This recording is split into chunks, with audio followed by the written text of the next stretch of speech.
राधे राधे सबको। कैसे हो आप सब? हरे कृष्णा कृष्ण कृष्ण हरे हरे, हरे राम राम राम हरे हरे, हरे कृष्णा। हरि बोल हरि बोल हरि बोल। जय जय श्री राधे। आज मैं वैसे बाकी बिहारियों के बारे में बोलना चाहती थी, पर पता नहीं क्यों रात को भोलेनाथ और माता पार्वती का मैंने कुछ स्वप्न देखा है। तो सुबह से मैं यही सोच रही हूँ कि शायद उनके बारे में आज बात करनी चाहिए, माता पार्वती और भोलेनाथ के बारे में। आप सबको तो पता ही, भोलेनाथ कितने भोले हैं, बहुत जल्दी अपने भक्तों पे प्रसन्न हो जाते हैं और जब क्रोधित होते हैं और त्रिनेत्र को खोलते हैं तो पूरे ब्रह्मांड को भस्म कर देते हैं। तो जितने ही भोले हैं वो उतने ही दयालु हैं, उतने ही ओढ़रदानी हैं और उतने ही क्रोधित भी हैं। और रही बात हमारी अम्बा, हमारी जगदम्बा माता पार्वती के बारे में, तो उन्होंने बहुत ज़्यादा हर जन्म में जब जब उन्होंने अपने दिल को त्यागा है, फिर जन्म लिया है, तब तब उन्होंने भोलेनाथ को ही पति के रूप में पाया है। और भोलेनाथ भी बहुत उनका टेस्ट लिए हैं। शादी से पहले बहुत उनकी तपस्या, जब भी वो तपस्या करती थी कि भोलेनाथ उनको वर के रूप में प्राप्त हो, तो कई बार उन्होंने बहुत उनका टेस्ट लिया है। जैसे कि एक बार की बात है, भोलेनाथ टेस्ट करना चाहते थे कि माता पार्वती किस लेवल तक जा सकती हैं उनको प्राप्त करने के लिए। तो उन्होंने सप्त ऋषि को, महादेव ने सप्त ऋषि को भेजा था माता पार्वती के पास कि आप माता पार्वती के पास जाओ और उनको मेरी अवगुणों को दिखाओ, ताकि वो मेरे अवगुणों को देख करके देखें तो सही कि कितना इनके अंदर मुझे पाने की चाह है, मुझे मतलब पति के रूप में, वर के रूप में कितना चाहती हैं कि मैं आऊँ। तो जब सप्त ऋषि जो हैं वो ब्रह्मा के पुत्र हैं, सातों ऋषि आए और आने के बाद माता अम्बा के पास आए और माता अम्बा ने उनको सत्कार करके आदर के साथ उनका स्वागत किया। और उन्होंने पूछा कि आप किसके लिए इतना घोर तपस्या कर रहे हो। तो माता अम्बा ने बताया कि मैं भगवान भोलेनाथ को वर के रूप में प्राप्त करने के लिए तपस्या कर रही हूँ। नारद ऋषि के कहने से उन्होंने तपस्या स्टार्ट किया था। तो सप्तऋषि ने बोला कि क्या है उस भोलेनाथ के बारे में, कहें क्या है उस भोलेनाथ के पास कि आप उनसे विवाह करना चाहते हो। ना तो रहने को घर है, ना रहने को घर नहीं है तो शमशान में रहते हैं, खाने को कुछ भी नहीं है उनके पास, और पहनने को भी मृग छाल है, और गले में मुंड का माला धारण करते हैं, शरीर पे भस्म रमैया भी भोलेनाथ का एक नाम है, तो भस्म को अपने बॉडी पे लगाते हैं। तो इनके पास भी अगर आप प्रसन्न भी हो जाते हैं तो आप कैसे सुखी रहोगे, कैसे ही आपको सुखी रखेंगे। इससे अच्छा है कि आपको भगवान श्री हरि विष्णु का तपस्या करना चाहिए, उनको वर के रूप में प्राप्त करने के लिए आपको तपस्या करना चाहिए। तो जैसे ही उन्होंने सुना तो उन्होंने बोला, जो आप बात कह रहे हो बिल्कुल सत्य है। भगवान विष्णु तीनों लोकों के पालन करता है, उनकी ये गुण सही है। और रही बात भोलेनाथ की जो बात कर रहे हो, तो जैसे भी हैं वो मुझे वही चाहिए। और इस जन्म में क्या, इस जन्म भी अगर मैं तपस्या करते करते जीवन का अंत कर लूँ और फिर से अगले जन्म जन्मूँ, तब भी मुझे भोलेनाथ ही वर के रूप में चाहिए। और आपके कहने की वजह से मैं तपस्या नहीं छोड़ सकती।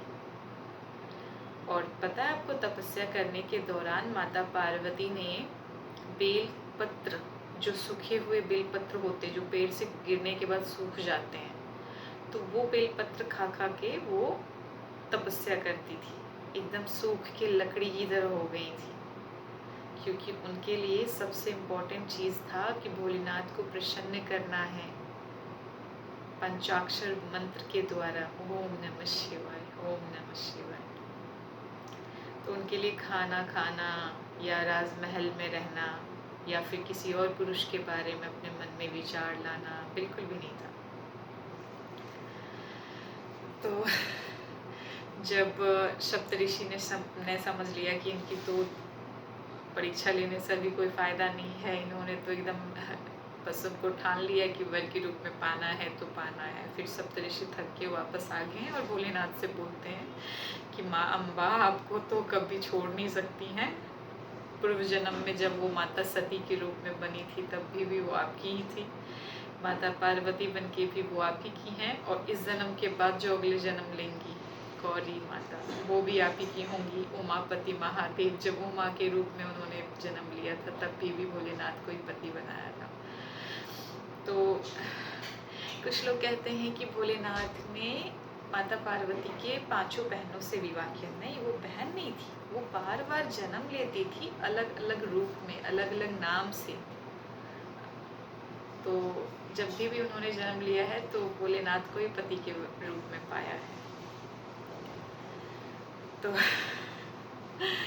आज भी जब लड़कियां फास्टिंग करती हैं, उपवास रखती हैं, तो सोमवार के दिन कहते हैं भोलेनाथ का दिन होता है। उस दिन उपवास रखने से और मन्नत मांगने से भोलेनाथ प्रसन्न होकर के उसको मनवांछित वर देते हैं।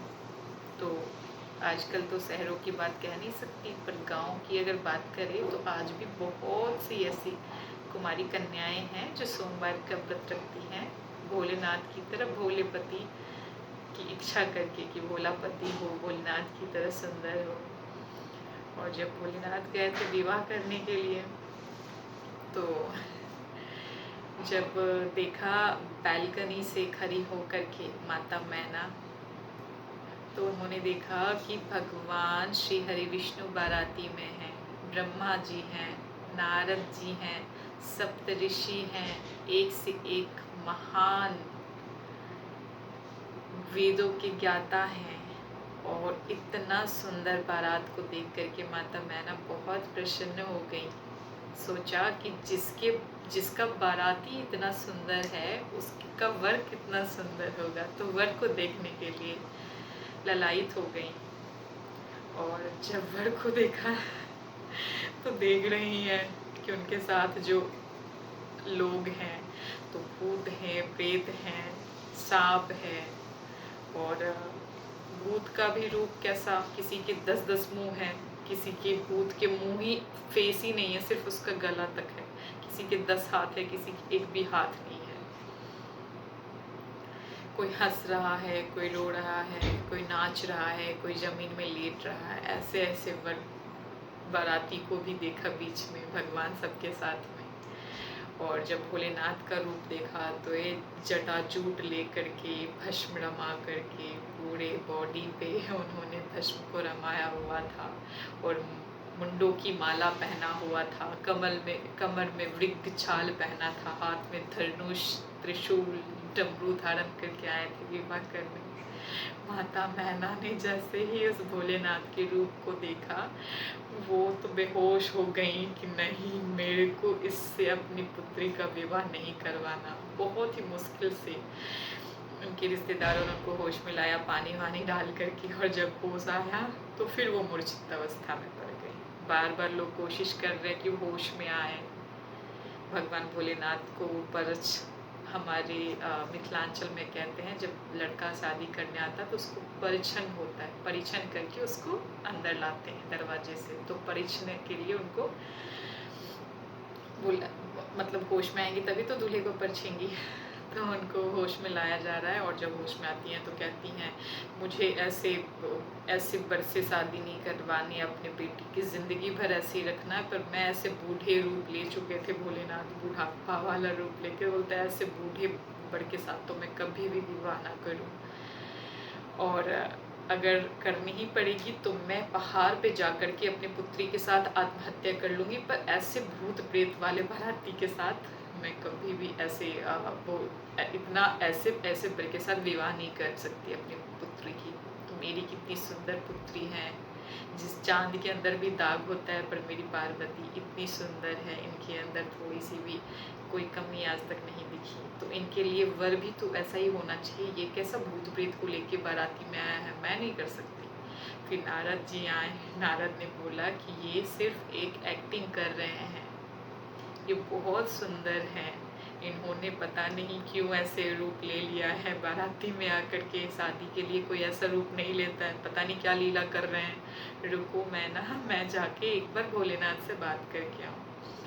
फिर भोलेनाथ को कहते हैं कि आपको विवाह करना है या नहीं करना है। तो भोलेनाथ कहते करना है, तभी तो इतना सज धज के आया हूँ भूत प्रेत के साथ आया हूँ, विवाह करने ही तो आया हूँ।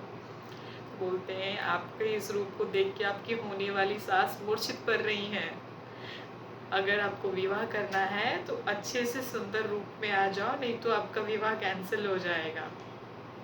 फिर बोलते हैं ठीक है। फिर उसके बाद जो भोलेनाथ ने अपने रूप को बदला, इतना आकर्षित करने वाला रूप आज तक किसी का नहीं हुआ।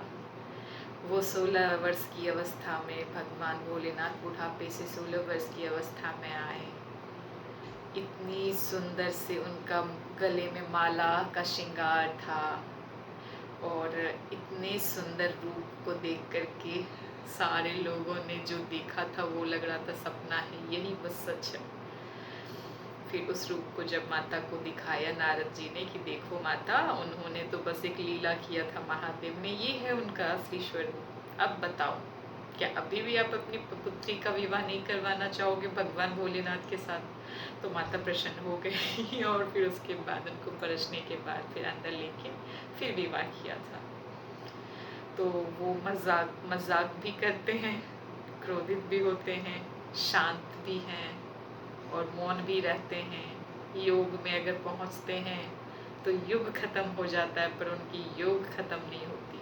और जब योग खत्म होता है, या तो दुनिया में प्रलय आता है, या फिर जब भगवान श्री नारायण जब किसी रूप को लेकर के अवतरित होते हैं, जैसे कि राम भगवान हो गए हैं, श्री कृष्ण अवतार लिया था विष्णु जी ने, तब उनकी योग की निंद्रा खुली है और भगवान श्री हरि विष्णु के बाल रूप का दर्शन करने के लिए, जैसे राम भगवान रामलला थे तब उनका दर्शन करने के लिए, कृष्ण भगवान के जो बाल की अवस्था थी उनका दर्शन करने के लिए, क्योंकि ये युगों युगों में एक बार होता है, बहुत मुश्किल से वो बाल रूप लेते हैं। तो इस रूप का दर्शन करने के लिए भगवान भोलेनाथ अपनी तपस्या को भोगते हैं, अन्यथा वो हमेशा भगवान श्री हरि विष्णु को ध्यान करते हैं, उनका आराधना करते हैं, वो उनके आराध्य हैं। तो बस मैंने सोचा था आज सुबह से तो चल रहा था कि कृष्ण भगवान और राधा रानी की एक कोई स्टोरी शेयर करूँगी आप लोगों के साथ। और जब मैं आज तिलक लगा रही थी तो मेरा तिलक भी थोड़ा सा टेढ़ा हो गया। मैंने देखा, फिर मैंने सोचा मैं तो कुछ तो कर नहीं सकती, ये भी तिलक भी तो वही लगवा रहे हैं ना, इस हाथ को तो हिलने की भी इजाज़त वही देते हैं। तो इस हाथ से अगर टेढ़ा हुआ है तो इसका मतलब है कि टेढ़े पाँव वाले मुरली वाले ने खुद ही, उनकी लीलाएं बहुत टेढ़ी है और वो भी बहुत टेढ़े हैं, भोले भी हैं, सब गुण से भरे हुए हैं। जब वो अपने पाँव को टेढ़ा करके बंसी बजाते हैं तो मुझे याद आ गया कि जब उनका खुद का ही अपना बॉडी को टेढ़ा करके रख के बांसुरी बजाते हैं, तो उन्हीं का लीला है कि वो आज मेरा तिलक भी टेढ़ा हो गया, बट कोई बात नहीं, ओके। उनकी कृपा से ही मैं तिलक लगाती हूँ, उनकी इच्छा से ही लगाती हूँ, उनकी इच्छा से ही टेढ़ा हुआ है। तो आज टेढ़े तिलक के साथ ही मुझे रहना है, इसको बिल्कुल भी ठीक नहीं करना और उनकी कथा आज करूँगी, सोने से पहले एक बार ज़रूर करूँगी।